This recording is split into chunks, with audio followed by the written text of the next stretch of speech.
The Beginning After the End. Volume 11. Capítulo 450. Mudanças. Por favor? Ceris permaneceu imóvel como pedra enquanto Ludaria assegurava, com seu rosto expectante e suplicante voltado para cima. Parecia algo saído de um pesadelo. Nenhuma parte da realidade, como havia sido levada a entendê-la, se encaixava adequadamente com o que estava vendo. Tenho tanto trabalho por fazer, Oludari reclamou, com seus dedos de aranha amassando as vestes de Ceris. Há camadas e mais camadas no mundo, apenas esperando para serem removidas, uma a uma, mas não se eu for embora. A Grona acha que é o único que sabe, mas eu vi as sombras, senti a tensão superficial crescente de uma bolha pronta para estourar, eu. O soberano engasgou com seu próprio gemido e começou a tossir, com os ombros tremendo. Quando o ataque passou, ele caiu como uma planta murcha. Piscando como se estivesse acordando de um sono profundo, Ceris olhou em volta para a multidão congelada, depois para Siuri e, finalmente, para mim. Por meio segundo, havia uma pergunta em seus olhos, uma pergunta que não tinha ideia de como responder. O que eu faço? Seu olhar perguntava, mas, mesmo travado diretamente com o meu, sua expressão se endureceu e tornou-se resoluta, enquanto chegava a resposta sozinha. Lentamente, Ceris pressionou sua mão contra a bochecha de Oludari. Acalme-se, soberano. De repente, Oludari agarrou 2 punhados das vestes de Ceris e a puxou para baixo alguns centímetros. Me ajude! Esconda-me! Os dragões, a lança, você os conhece. Já o enganou antes. Não sei como, mas você conseguiu. Eu lhe ordeno que faça isso novamente. Então, tenha a lança. Sim, leve-me até ele. Para Arthur Levin. Ceris se libertou com firmeza do aperto dele, com a rapidez de uma cauda de trovão, deu-lhe um forte tapa no rosto. A cabeça do soberano se inclinou para o lado e seu soluço foi cortado bruscamente. Como você se atreve? Eu. Recomponha-se, disse Ceris, parecendo ter mais controle de si mesmo agora. Ela estendeu a mão e Oludari a pegou, permitindo-se ser puxado para se levantar. O feitiço sobre a multidão se desfez e a maioria começou a se afastar apressadamente, desaparecendo na aldeia. Udon correu para seu irmão, ajudando-o a se levantar e a tirar a sujeira de suas roupas, mas Idir o empurrou, correndo para um dos outros fazendeiros. Esse fazendeiro, como todos os outros, estava de bruços, imóvel. Já podia sentir isso no desvanecimento de suas assinaturas de mana, estavam todos mortos. Desviei o olhar, irritada e frustrada, mas sem saber como canalizar minhas emoções. A falta de cuidado do Azura. Mais de algumas pessoas permaneceram no local, aproximando-se lentamente, com seus olhares extasiados fixos no soberano, aparentemente alheios ao seu triste estado atual. Soberano. Por favor, nos perdoe. Leve-nos para casa. Só o que precisamos para sobreviver, soberano. Siuri cortou o ar com sua mão e as súplicas se silenciaram, as pessoas recuaram. Todos, exceto Larses em Aerte, que correu em direção ao soberano. Os olhos de Oludari se arregalaram e a mana saiu dele. Izen-Aerte foi levantado do chão e arremessado de volta para a multidão, derrubando alguns outros. Foi o suficiente para finalmente quebrar o êxtase deles, fazendo-os praticamente correrem um para o outro para escapar, deixando Lar gemendo no chão. Corbett, Hector e uma mulher que reconheci como um dos soldados de Lars correram para o seu lado. Ceris me deu uma olhada. Precisamos levar o soberano para um lugar mais seguro, para todos.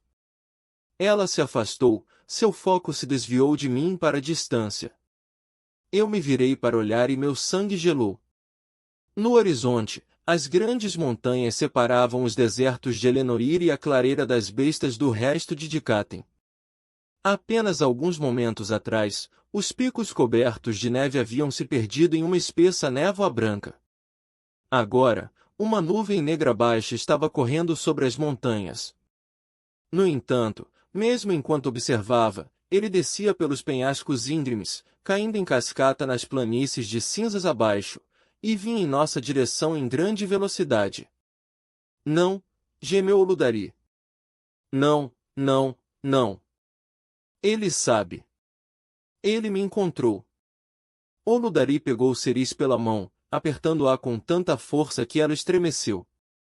Assombrações, Ceris respirou, soltando-se do soberano e dando alguns passos hesitantes até ficar ao meu lado. Suas mãos se fecharam em punhos brancos ao lado do corpo. Meus nervos desgastados ficaram abalados. Movendo-me como se estivesse em um sonho, afastei-me da nuvem. Meu olhar percorreu o vilarejo em pânico, observando todas as pessoas que eu havia trabalhado tão arduamente para proteger e ajudar a prosperar após a guerra, pessoas que considerava meus amigos, até mesmo, família, para usar o termo certo aqui, em Dicatem. Uma palavra melhor do que sangue. Minha mente quase delirante ofereceu. Entre eles estavam aqueles que haviam vivido esses últimos meses no deserto, construindo casas aqui, aprendendo novas habilidades, colocando sua magia conquistada a duras penas para trabalhar como fazendeiros, caçadores e artesãos em vez de soldados ou assassinos.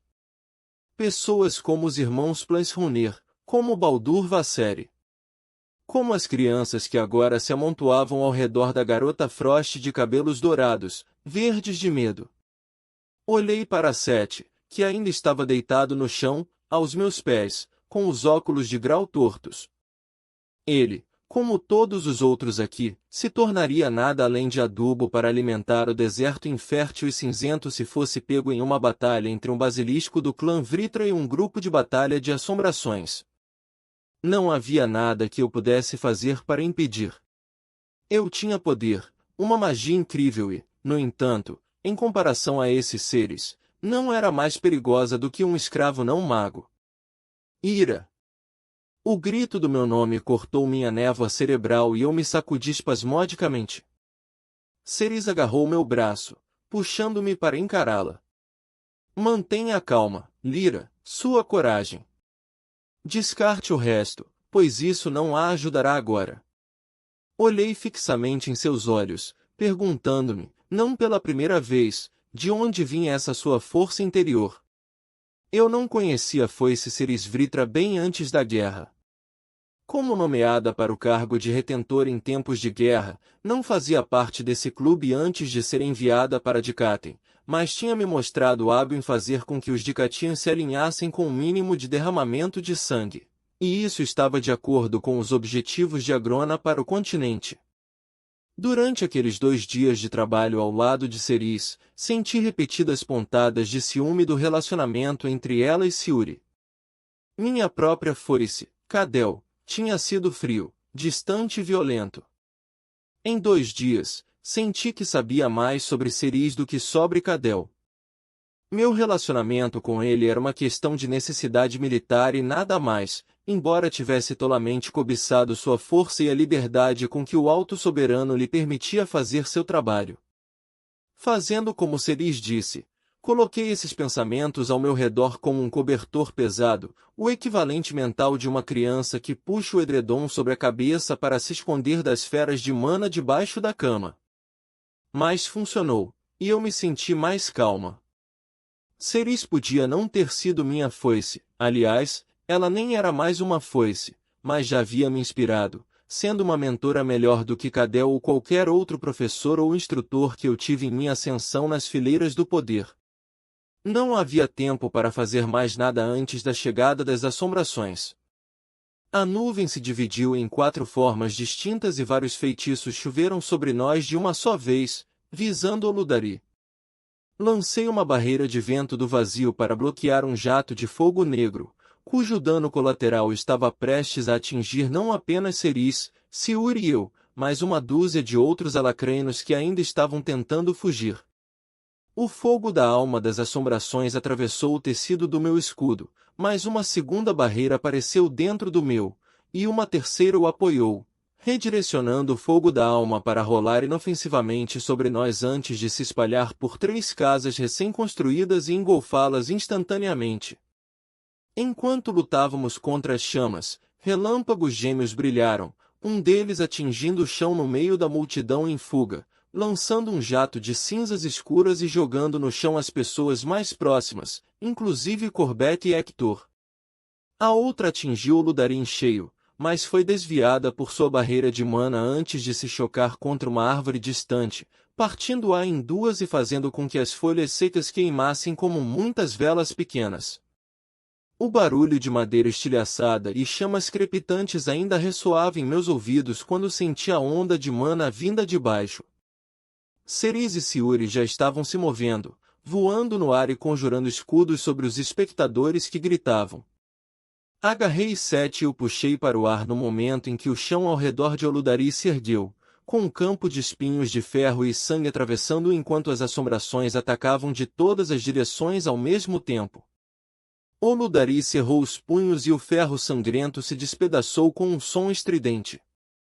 Seu rosto estava tenso de pânico e desespero, sua intenção se espalhando pela aldeia como um furacão. Uma sombra se manifestou entre nós, e o sol brilhou nas lâminas esculpidas enquanto cortavam em direção ao soberano.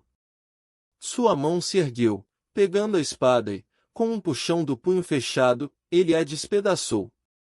Sua mão ensanguentada se abriu, liberando um amplo crescente de fogo da alma que por pouco não atingiu a mim e a Sete, mas as assombrações já havia desaparecido novamente. Houve uma calmaria.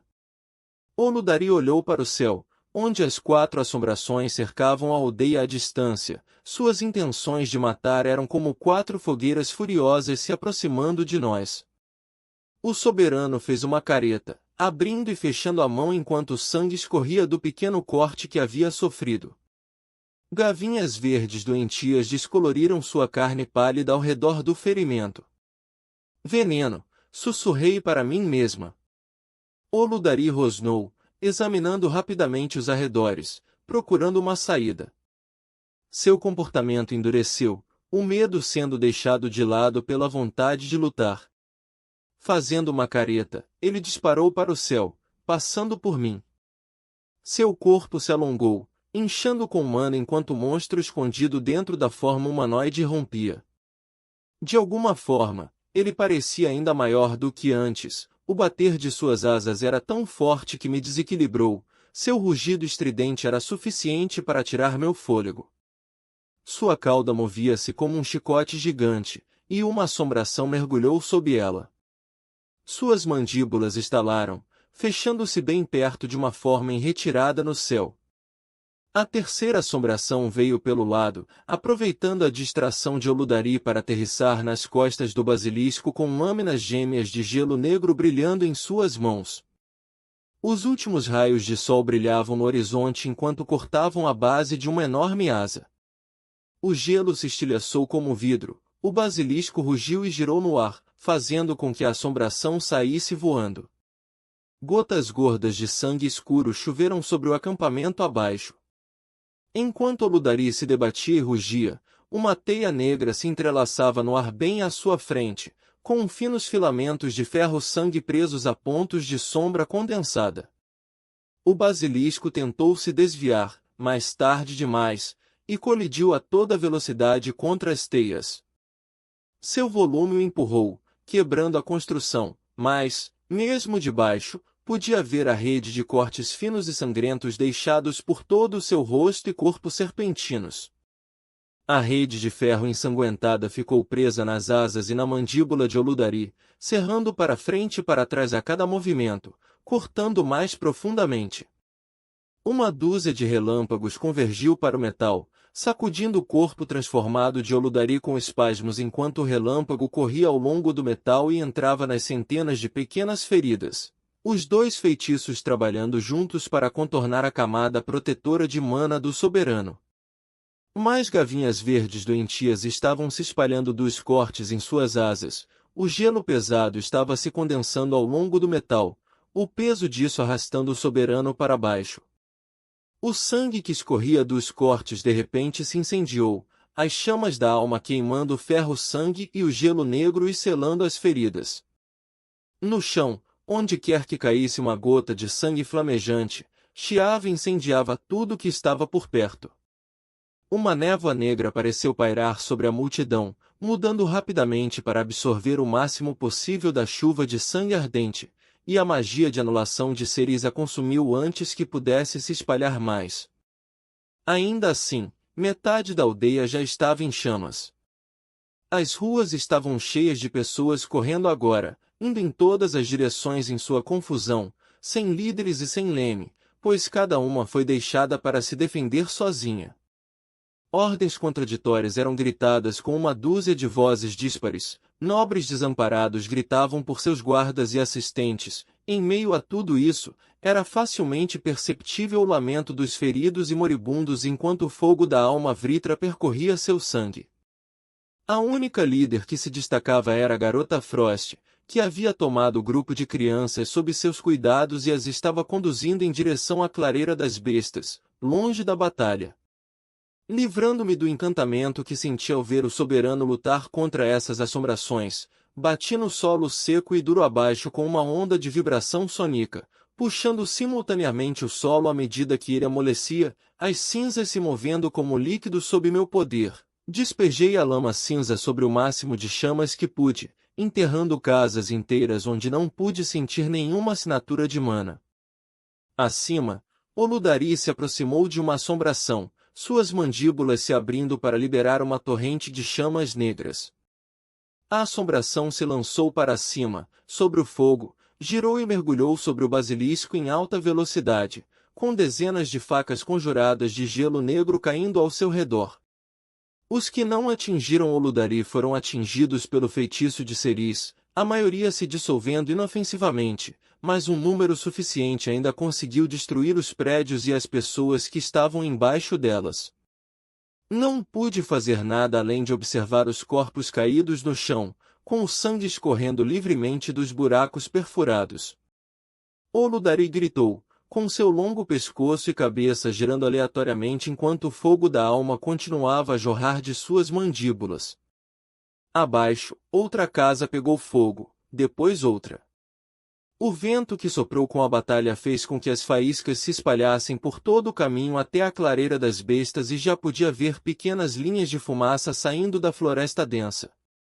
Tudo aconteceu muito rápido, as pessoas ainda estavam se recuperando do impacto inicial do raio. Hector saiu cambaleando da cratera, com a mão pressionada na orelha e os olhos sem foco. Algo explodiu. Quase como se estivesse em câmera lenta, observei quando ele foi levantado do chão, com um fragmento de ferro quebrado perfurando seu peito. Seu corpo tombou no chão quando aterrissou e, quando parou, sabia que estava morto. Os rostos da multidão ficaram embaçados, os detalhes se perderam entre a fumaça e as sombras. Outra pessoa explodiu em um jato de chamas negras, seu grito foi sufocado enquanto o oxigênio queimava seus pulmões. Outro foi soterrado quando uma casa desabou no momento em que passavam correndo por ela e a parede externa os engoliu. Nos arredores do acampamento, pequenas figuras estavam se espalhando pelo vazio plano e cinza. Levantei outro escudo quando uma rajada de vento empurrou as chamas de um prédio próximo para muito perto de um grupo de aldeões em retirada, dando-lhes tempo para se arrastarem para longe. Procurei por Ceres em meio ao caos, na esperança de encontrar alguma orientação ou direção, mas o que vi, em vez disso, envolveu um punho gelado em meu coração que batia freneticamente. Silur estava segurando Ceres, com o braço dele em volta de sua cintura, enquanto ela continuava a canalizar o feitiço do vazio, com um braço em volta do pescoço dele e o outro direcionando a névoa como um maestro em uma orquestra, absorvendo e desfazendo o máximo de ataques perdidos que podia. Entretanto, ela já havia chegado a Dicata enfraquecida por suas longas provações nas Relictons. Eu sabia disso, mas não tinha entendido quanto. Agora entendo. Ela não mostrou a verdade a ninguém, mantendo o rosto que apresentava ao mundo estoico e capaz. No entanto, uma vida inteira de prática em se mostrar forte não corrigiu o excesso de tensão no núcleo. Sua técnica exclusiva de vento do vazio exigia uma quantidade significativa de mana para ser canalizada, tanto que ela já havia se colocado no limite contra feitiços tão poderosos. E a batalha estava apenas começando. Foi nesse momento que realmente compreendi a realidade de nossa situação. Oludari era poderoso, um Asura de sangue puro, mas não era um guerreiro. Já podia sentir sua força diminuindo, seu desespero aumentando. As gavinhas verdes doentias que descoloriam suas escamas negras irradiavam uma mana desconfortável que fez meu estômago revirar, e sabia que devia ser algum tipo de veneno, talvez até feito especificamente para esse fim. Estava claro que as assombrações fariam o que foram treinadas para fazer. Mesmo quando Oludari atacava 2 ou 3 de uma vez, a quarta sempre conseguia acertar um golpe contra o soberano. Seu ataque e defesa se entrelaçavam em um concerto hipnotizante de causar dano e morte. Não havia como Oludari vencer. Elas o matariam, e não havia nada que pudéssemos fazer para impedi-las. Depois disso, voltariam suas atenções contra nós. Um pensamento frenético de pedir ajuda a Arthur surgiu em minha cabeça, mas eu sabia que isso não era possível. Ele estava longe, em Etistin, e eu não tinha como. Ceris. Ainda segurando Sete ao meu lado, voei até ela, esquivando-me quando um espigão preto quebrado passou pelo ar vindo de cima. O Tempus Varp, onde? Ela tirou um broche de suas vestes e o jogou para mim. Imediatamente o imbuí de mana, sentindo seu conteúdo. Entre uma variedade de suprimentos e equipamentos estava o Tempus Varp, o tirei e mergulhei no chão, liberando ofegante 7.000 vio para que pudesse me concentrar no artefato. Ele era poderoso, capaz de ir de um continente a outro. Não teria problemas para me levar ao palácio em Etistin, onde só precisaria encontrar Arthur. Quanto tempo isso levaria? 1 minuto? 2? 10? Será que alguém aqui estará vivo quando eu? Mesmo quando minha mana ativou e calibrou o Tempus Varp, uma sombra apareceu na minha frente, lançando o artefato em uma escuridão mais profunda do que a cobertura de fumaça e névoa de vazio já fornecida. Tive apenas um baque doloroso no meu coração para considerar o rosto estreito, pálido e esquelético à minha frente, antes que ele desferisse um chute frontal no meu peito. O ar entre nós se distorceu, com linhas negras de vibração sônica ondulando visivelmente por um instante antes de seu golpe atingir o alvo, rompendo minhas defesas. O mundo se afastou de mim, ou eu dele, e o espaço pareceu passar rapidamente em um instante. Bati no chão com força, caindo como uma boneca de pano. Meu núcleo doeu com a força do impacto e, instintivamente, senti minha mana, agarrando o chão e puxando-a para cima e ao meu redor, uma barricada de amortecimento para deter minha rolagem. Antes mesmo que pudesse entender o que havia acontecido, já estava de pé e voando em direção ao Tempus Varp e à assombração que estava sobre ele. Ele levantou o dedo indicador da mão direita, sacudindo-o para frente e para trás como se estivesse repreendendo uma criança mal-criada. Em seguida, suas lâminas negras de gelo conjurado desceram, atravessando o Tempus Varp tão facilmente quanto manteiga. A apenas alguns metros de distância, Sete estava paralisado, mas não, ele não foi congelado. Ainda estava se movendo, lançando, canalizando mana para suas runas. A luz azul se derramou do garoto, criando uma poderosa barreira mágica que se estendia por alguns metros em todas as direções a partir de seu núcleo. Um emblema de escudo? Isso não parecia 100% correto. A barreira atingiu a assombração à medida que se expandia, fazendo-a recuar meio passo. Uma careta fria apareceu naquele rosto esquelético, então sua lâmina balançou. Levantei minhas mãos, atraindo pedras das cinzas estéreis para o escudo de Sete e conjurando um campo de absorção estática, mas a lâmina era muito rápida e muito forte. Ele cortou meus 2 feitiços semiformados e depois encontrou a barreira azul. O feitiço de Sete se desfez e a força o fez cair no chão a meus pés, com o borrão de lâminas de gelo no ar onde ele estava. No segundo que tive para reagir, pensei se poderia protegê-lo ou não. Valia a pena desistir de minha vida para atrasar sua morte em um piscar de olhos? Se fugisse, talvez a assombração me seguisse em vez de se concentrar no garoto, que era insignificante aos seus olhos. Houve um tempo em que, talvez, eu mesmo o tivesse matado, só para eliminar a distração. Senti arrepios por toda a minha pele, pulei sobre Sete e me agachei, erguendo o braço e canalizando mana sem formar um feitiço ainda. Engoli com força, um poço de emoções se esvaziando dentro de mim. Embora não tivesse esperança de proteger o garoto, não podia fazer nada.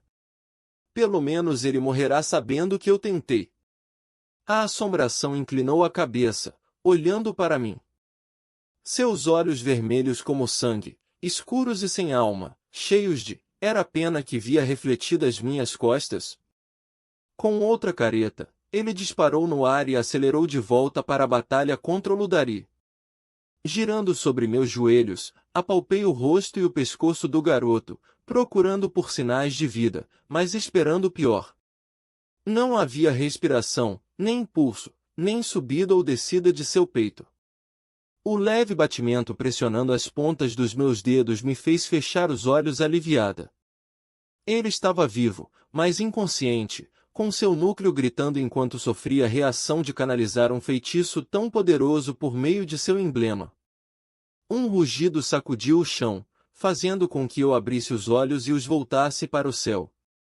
O Ludari estava caindo, mergulhando no ar, com cortes no tecido de suas asas batendo contra o vento impetuoso de sua passagem, o sangue fluindo de 1000 feridas em seu corpo gigantesco.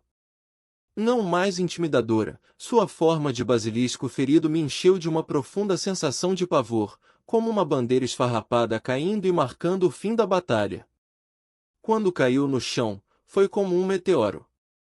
Uma dúzia de edifícios desapareceu sob seu volume antes que uma nuvem de poeira e cinzas o engolisse. 4 figuras negras entraram em formação acima, cercando o local onde o basilisco havia caído antes de se deslocar lentamente para o chão. Cerise e Siuri fizeram o mesmo ao meu lado. Siuri parecia estar tomando a maior parte do peso dela sobre si.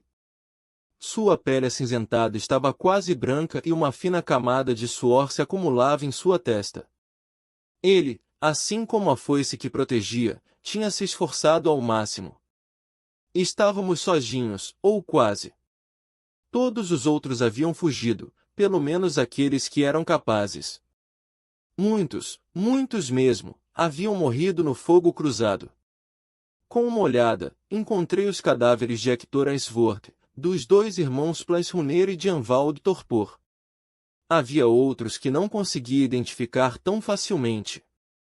E isso era apenas os que estavam no espaço próximo a mim. Quantos morreram em todo o acampamento? Eu me perguntei, depois descartei. Senti a mudança na mana quando Ludari voltou à sua forma humanoide. Sua silhueta apareceu por entre as cinzas enquanto ele tropeçava, tossindo, para se livrar dos escombros que sua queda havia criado. As assombrações estavam esperando por ele.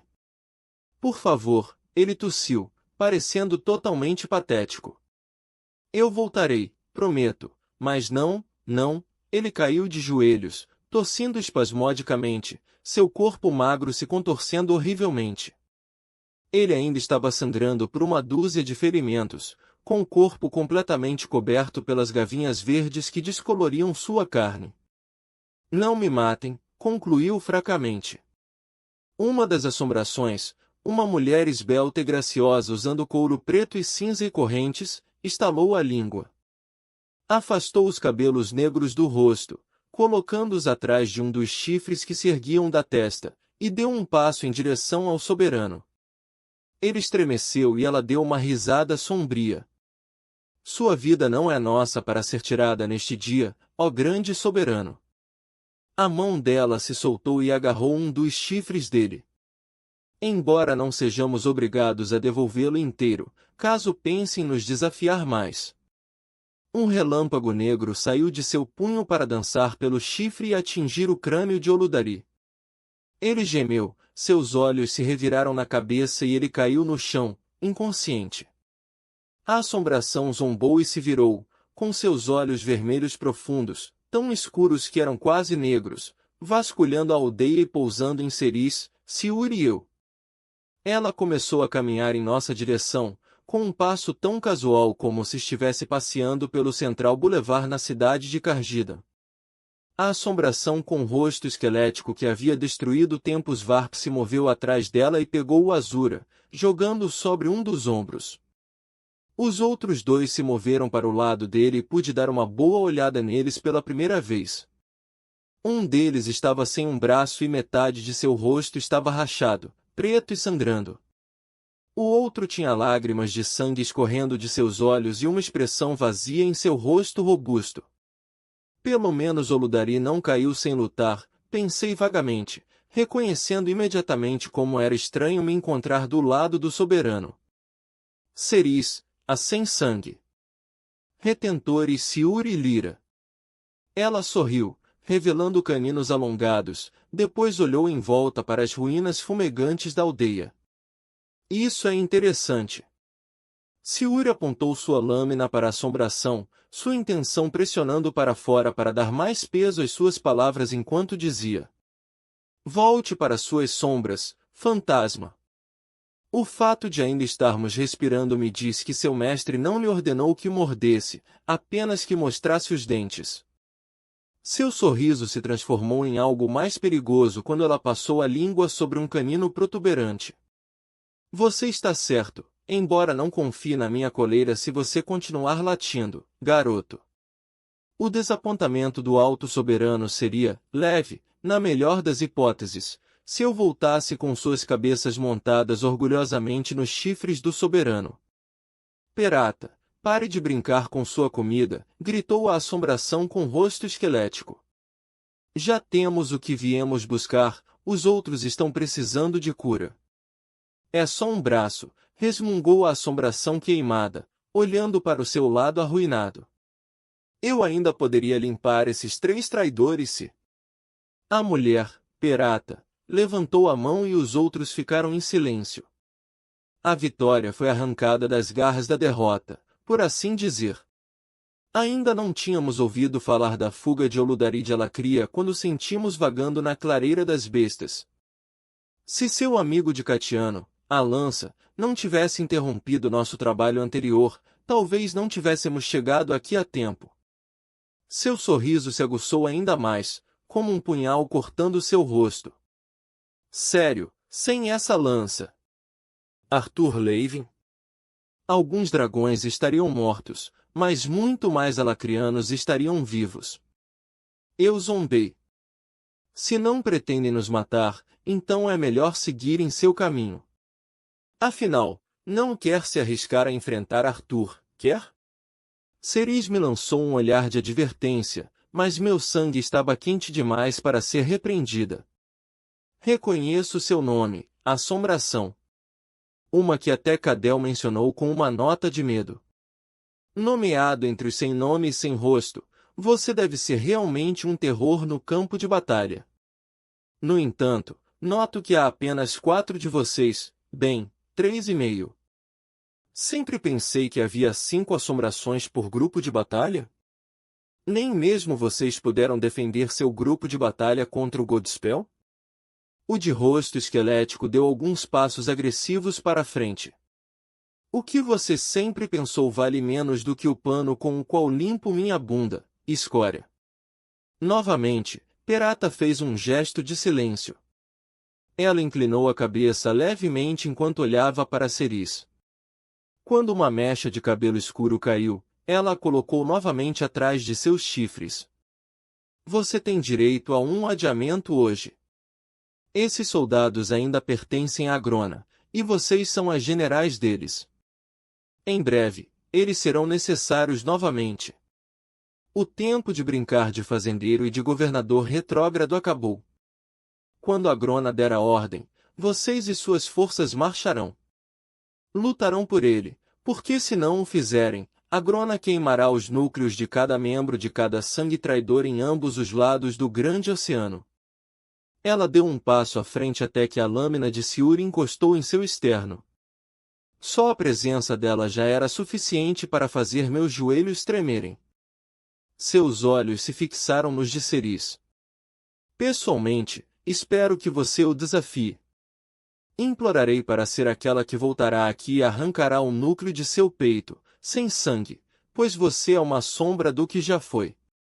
A realidade é que todos nós sabemos que você não o fará. Não pode. Quando Agrona der a ordem, você responderá. É a única maneira. Casualmente, ela ergueu a mão e colocou o punho em volta da espada de Siuri. Com um giro sutil, a lâmina se estilhaçou. Siuri ofegou e deixou cair a empunhadura sobre as cinzas, olhando incrédulo para sua mão trêmula. Em breve, disse Perata novamente, dando alguns passos para trás antes de girar e sinalizar para as outras assombrações. As 4 voaram e foram para o norte sobre o deserto, desaparecendo em segundos. A pressão de sua mana, no entanto, durava muito mais tempo e, quando se dissipou, ficou o vazio que deixava para trás. Ceris cedeu e Siuri se apressou em deixá-la cair suavemente no chão. Seus olhos estavam fechados, sua respiração estava difícil. Os olhos de Siuri encontraram os meus. Vá. Conte ao Arthur o que aconteceu. Eu vou. A mão de Ceris se levantou, silenciando Siuri enquanto ele se ajoelhava ao lado dela. Ela abriu o punho, revelando um disco com cerca de 2,5 centímetros de diâmetro. Era de cor branco-amarelada e tinha uma runa gravada. Pela coloração marrom avermelhada enferrujada da runa, foi gravada com sangue.